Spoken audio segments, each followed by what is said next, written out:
So when my bisexual friend in art school in Detroit told me she was going to San Francisco for a semester, I jumped at the chance. Once I was there, I never came back. Towards the end of finishing art school in San Fran, I found myself commuting to Los Angeles to perform my own brand of painter turned performance artist, somehow performing as a poet so that people would laugh or be uncomfortable, but sometimes laugh, but I wasn't really sure where the laughs were coming, so I found myself doing comedy.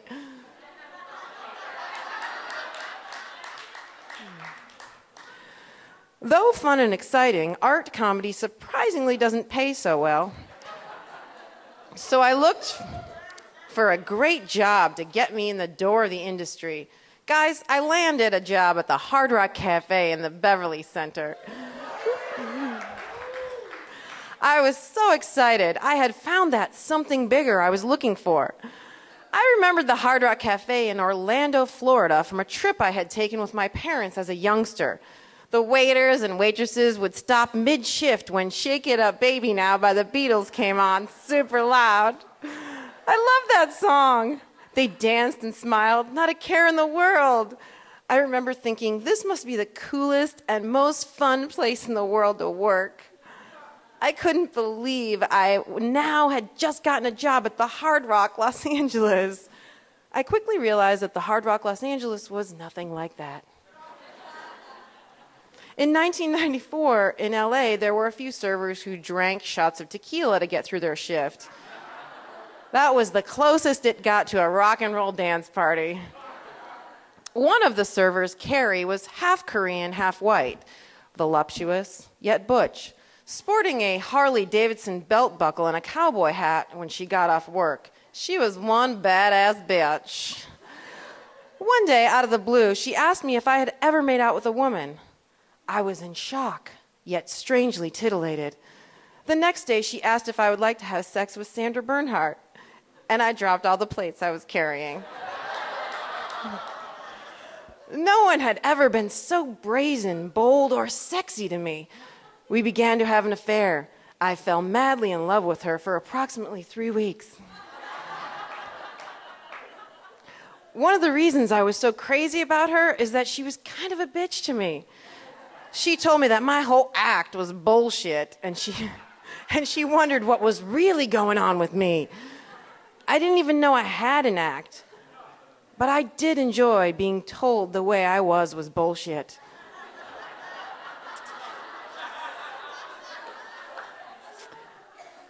I guess now that she had mentioned it, I tended to speak in ways that would purposely not reveal what my truth was. If you asked me how I was, I might say sarcastically, "Oh, I'm just amazing. How are you?" That was another tactic. I would change the subject to you, because people love talking about themselves. Then it would be off me, and I would never have to say anything. Carrie was the first person who seemed to really want to know what was going on with me on a deep level. At that point, we started having a lot of makeout sessions. One day, she showed up at the bar saying, "Sorry I'm late. I was picking up something for us. It's a surprise." And she pulled out 2 little pills. "It's ecstasy. Are you ready?" No." "Well, you better get ready." I was terrified of drugs. She said, "It's really awesome. You're going to love it." "Have you done it?" "No, but the guy I got it from says it's really good stuff." Okay. We sat there staring at each other, sipping our vodka cranberries. Then she popped hers and looked deeply in my eyes, daring me to catch up. I didn't really want to take it. What if I black out? What if I die? I finally just popped the pill. We left the bar a few minutes later, then went to a drugstore. Everything started moving a little bit like that, which means the drug was coming on. So we went back to my pad and got it on.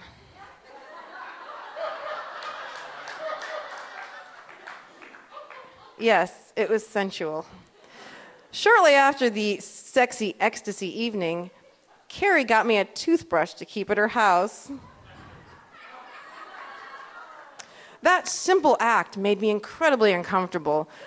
Oh, that, and also she had this habit of holding me down when we had sex, making me climax, and never letting me reciprocate. It was super healthy.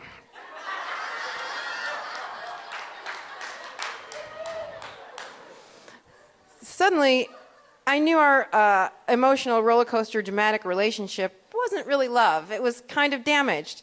So I spent the next 2 years trying to get away from her.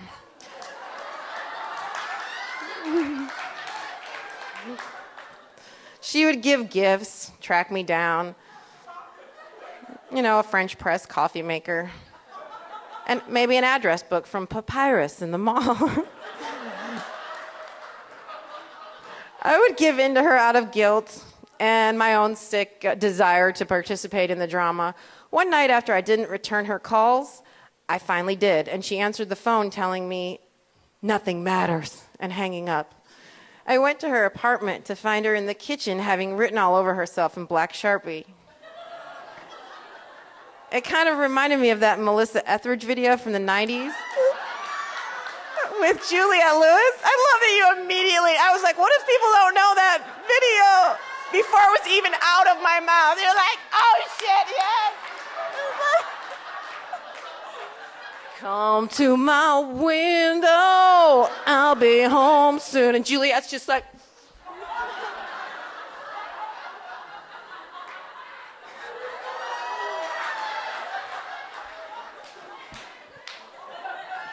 begging for answers, emoting with your face, cowering in the corner, rattling at the bars. So after getting her off the floor that night, I finally stopped calling and returning her calls for good, at least for a few years. Say 6 or 7 years passed and we met again. I was a successful actress, no longer trying to be a lesbian, and she had come out and was in a long-term relationship. We shared a laugh over how much we both had grown up. I was engaged to a fellow comedian. She gave me champagne and we toasted, the two of us, to my engagement. Not strange. No other friends there. She helped me buy a house in Venice Beach near her that my...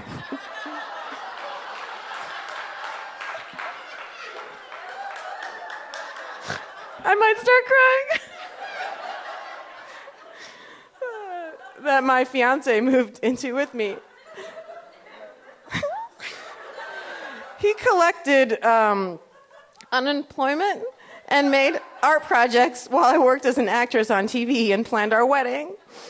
We broke up when I realized I was and would continue to be paying for everything, and that he wasn't really sure of his career path or when he would ever make any money. It seemed like a good idea to postpone the marriage. Shortly after our breakup, my beach house was burglarized, and my now ex-fiancé asked me for the ring back. I was devastated. Lucky for me, I had Carrie as a shoulder to cry on. She was right there. It turned out her relationship of 7 years was also in trouble. We commiserated, and then she began to help me pick up the pieces. She said, you need to get a wall safe for your valuables. I said, that's a really good idea, thanks. You just have to get back to normal and have some fun. Yeah, she was right. I did need a safe. I did need some fun. Not counting a couple of makeout sessions, Carrie became like my mother, micromanaging me and making all of the decisions I didn't believe I was equipped to make. She seemed to have all the answers. Carrie had a friend named Sarah who had just gone through her own divorce, so she was around a lot for some, red wine sessions that involved hours spent bemoaning men and what assholes they were. It helped that Carrie and Sarah both had degrees in women's studies.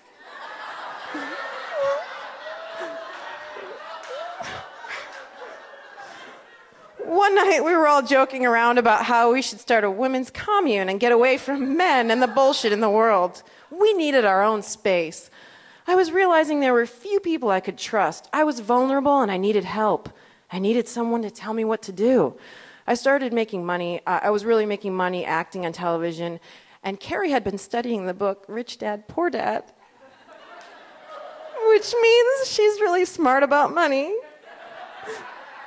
I mean, she recommended me getting that safe put in the wall. Smart. She seemed to know a lot and have a lot of opinions about real estate, the stock market, and investing. She used phrases like assets versus liabilities and financial independence. She was buying horses.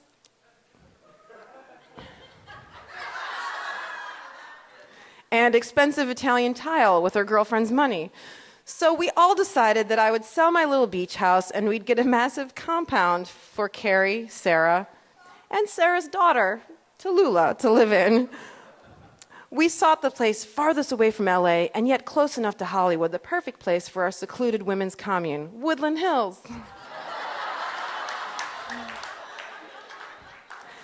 It was a huge house with a circular driveway, massive foyer, 2 fireplaces, a tennis court, a saltwater pool, 7 bathrooms. Did I say a tennis court? And 2 separate back houses. This would be enough room for us to be women in a way that all of us seem to need. As if we were in some sorority in a made-up college experience we never had. Pool parties, wine clubs, book burnings. All of that was to be had. All of that was our oyster. Naturally, as with all women's communes, we brought our dogs. Sarah brought a male pug who liked to mark on everything. I got a toy poodle that Carrie had picked out and bought with my money. Carrie had a mean 10-year-old chihuahua, and she, being a true healer of all God's creatures, large and small, no matter what state they're in, found a bulldog on the internet who was born without a butthole.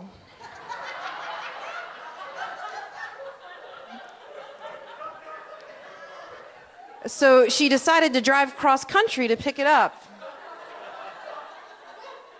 It was her calling to care so much. Once the dog was safely in our home, she paid for it to have its anus opening surgically put in. Yeah, listen to it. Hear it. Hear this. Hear this part. She paid for it to have its anus opening surgically put in. And then for the next few weeks, she followed it around to wipe up the leakage. Surely, she was someone I could trust with all of my money. I mean, she cared too much. You know, guys, the best part of this whole thing was that I bankrolled it. Of course, save for a dishwasher that Carrie bought and a toaster that Sarah bought. We were the image of some kind of strange domestic bliss. We let Sarah's 8-year-old daughter, Tallulah, paint the walls in her room bubblegum pink. I gave her my pink stainless steel desk to use in her room.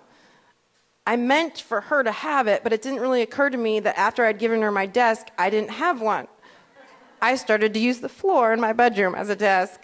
I would go in and look at the pink one. She had put glitter stickers of unicorns and right on thumbs up stickers all over it. I would just go and gaze at the desk from time to time. I felt bad seeing all those stickers on my desk, but you know, I also felt good and like I did something nice that she had a cool desk. It was very confusing. Oddly, Carrie had no problem telling me often that I was not very generous and sometimes downright stingy. When we were at Pottery Barn and I was deliberating over buying a set of dishes, she would say, "Just buy the whole set. Don't be stingy." I'm just not sure if we'll use these little square appetizer plates or these little espresso cups. Don't worry, just get the whole set. Live a little. Or the time when I came home from work to find her outside talking with the guy on the roof. "Manuelo says a new roof is going to cost $30,000. How do we know it needs a new roof?" "You need a new roof." "He says it's really bad." Manuelo holds up a piece of something on the roof as proof. "Is bad." "Okay, I guess the roof is bad. It needs to be replaced." I mean, thank geez I had Carrie to tell me the right thing to do. Keep in mind, I was making just enough money to pay for the house. I didn't have any savings. Looking back on this ridiculous situation, it was clear that I wanted a lot of things. Friends, support, a mother, and to be a high-rolling TV star. I guess it all depends on your definition of high-rolling, which apparently in this case meant Put some lady you had an affair with who likes to spend other people's money in charge of your bank account. Yep, that's high rolling, all right. Yes, Carrie wanted to be my life partner. We slept in the same bed together. I seem to remember, if I try traveling in my memory to the spot where I black things out, if I go beyond there, I can remember her trying to spoon me and me slowly, strongly pulling myself out of her clutch to the outer reaches of the bed where I would sleep in fits or not much at all night after night. Until I mustered up the courage to mention to her after she told me how much she loved me, "But we're not having sex." "That's okay," she said, looking deeply into my eyes to convey that our relationship was beyond sex, and she would wait as long as it took. "It's not okay," I said. "We're supposed to be a couple." I hadn't come out to anybody. One night, shortly after the no-sex conversation, I had a dream that I was in a jail cell with my sister. I looked out the barred small window into the sunshine, yelling for someone outside to help me, and just then my sister came up behind me and placed a chloroform handkerchief over my mouth. Do I have to spell it out for you? She was my sister in the dream, trying to make me go sleepy bye-bye when I was trying to get us out of jail. That was the final straw for me. I knew I had to stop the madness. I told Carrie it wasn't working and she had to get out. We argued. I couldn't tell you what about. I just remember her yelling and backing me into the bedroom when my brain screamed, "Yell! Just yell anything and get her out of here." I began to yell and push my body forward. Just pushing her into the backyard. "Yeah, well, you did this, and yeah, get out there." I don't know what I was saying. I just pushed her out in the back. The pug, the poodle, the chihuahua, and the bulldog with the new butthole ran around her, barking in a circle in a tornado as the wind whipped debris swirling in a circle.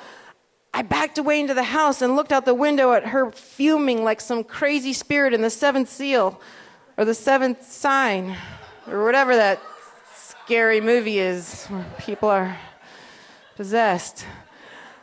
I broke the voodoo spell she had on me. 3 weeks later, she was gone. She took the brand new butthole dog and her... I never get tired of saying that. It's fun. And her Harley-Davidson motorcycle with her. 6 weeks later, I heard through the grapevine she had met an out-of-work trumpet player. A dude from the Army on Yahoo Personal. And gotten pregnant by him. We never spoke again. Oh, God. Oh, I'm so thankful. I lived in the house alone for a couple of months. No geishas, just my dogs. My gay friend in wardrobe on 24 moved into the back house for a couple of years. Then I met Matt, my sweet rebound boyfriend. We accidentally got pregnant, and the house finally made sense. But when the market collapsed, me, the baby, the dogs, and Matt packed it in and moved to a small house we rent in the much less West Valley. I'm not on a huge TV show at the moment. I don't think anyone wears those I'm Chloe O'Brien's whatever sweatshirts anymore. But I do make a lot of decisions now. I pay my own bills. I just feel like a tiny child all of a sudden. Guys, I'm paying my own bills, and I'm organizing stuff, and I'm in control of my life. Thank you.